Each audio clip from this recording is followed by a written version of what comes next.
Hey everybody, this is Mike Price with EastIdahoNews.com, and I'm here with Lieutenant Governor Brad Little, who's also running for governor. He's here to talk about his education plan. So how about you just explain to me in a nutshell, what is your education plan? Well, opportunities for kids and for the state of Idaho. You start off, how important education is. As our society has transformed, whether it's in Idaho Falls, in Idaho, in the United States, or in the world, just the skills required are different, and kids are different. They come from a lot different backgrounds than they used to. We got a lot more turnover, people moving in and out of districts, so education needs to continue to adapt to the way, the skills that are needed when they get out of school, whether it's after a graduate degree or out of high school, and B, that families and kids are different. And so this plan does that. It talks about how important education is, that no matter where I go, I'm talking about how important it is.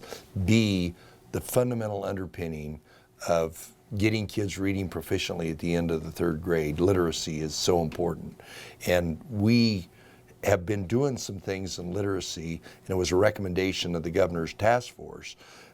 And now we know what's working, we know what testing works, but there's really a smorgasbord of things that a district can do that a kindergarten, first, second, third grade teacher, a parent can do to get these kids reading proficiently. And we want to kind of streamline making those available so that those professionals in the classroom can have the best shot at getting those kids reading proficiently. After that, obviously we got to have good teachers. They need to know how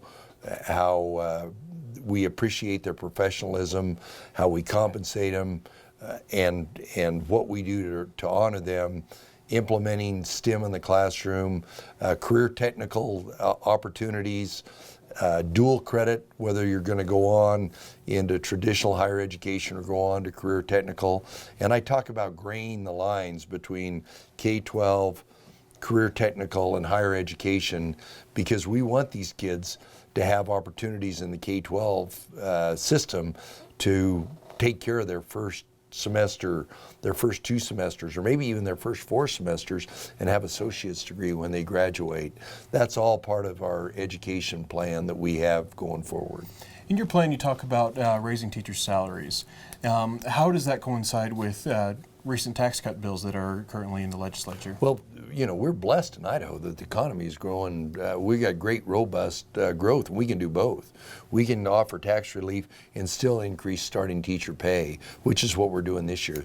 This year, we're going to put $40 million into the career ladder.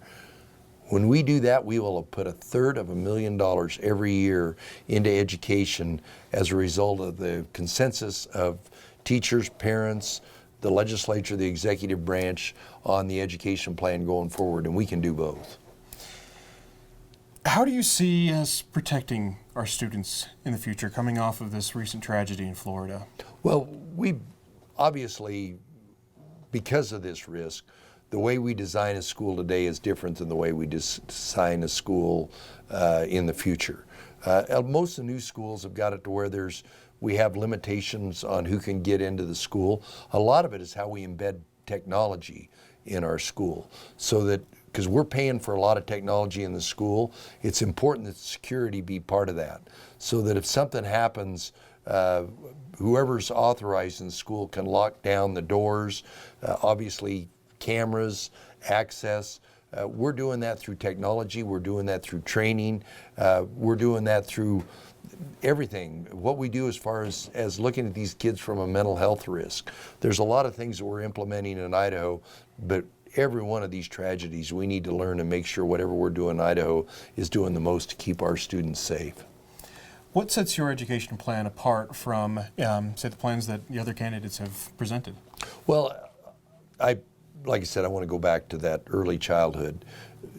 We need to focus like a laser on getting these kids reading proficiently, because whether your student is 100% prepared that first day they walk into kindergarten or the first grade, or whether the student is somebody that's come from a background where they don't have that access, if those kids aren't reading proficiently into the third grade, it drags down everybody. It makes it harder for the teachers, makes it harder for the rest of the kids in class. That is an underpinning of my whole program. Obviously, the dual credit. I don't know that I've got any people that disagree with dual credit. I've been involved in the dual credit from the get-go. We need to continue to make sure that that is working. That's a big part of what we're doing in education. I know from talking to educators that zigzagging back and forth, those professionals in the classroom, they know what they're doing. You tell them what we want them to do, give them the resources, give them the tools, and they'll do it. What is disruptive to progress in education is big policy shifts that doesn't have a buy-in at the local level, because I'm a big advocate for local solutions. And how will we bring those local solutions to our schools? Well, I think we have. I think, I think that what we've done on all these programs, literacy, the new literacy testing, we piloted it out to a lot of different school districts, and they're testing it. And as those teachers, those reading teachers in those classrooms see what works, they talk to the other districts, the superintendents talk. It's a consensus among the professionals in the classroom, the parents in the district, the trustees, the state through the superintendent, and the state board working with the legislature and the governor. That's a consensus to drive things forward. How do we keep our students here? They need a good job and they need a good education. Those kids that are, whether they're graduating from high school or graduating from college, some of them are going to leave. Some of them are going to go into a field that doesn't exist here in Idaho. But we're very blessed now with the economy. We've got some of the kids that were in Idaho in the 80s, 90s, maybe after the recession in 2009 and 10, left, learned a skill in another state. They want to come back. They want to be here in Bonneville County. They want to be in southeast Idaho. They want to come home and be with their families and enjoy the great outdoors we have here in Idaho. The best bait is a good job and a good education system.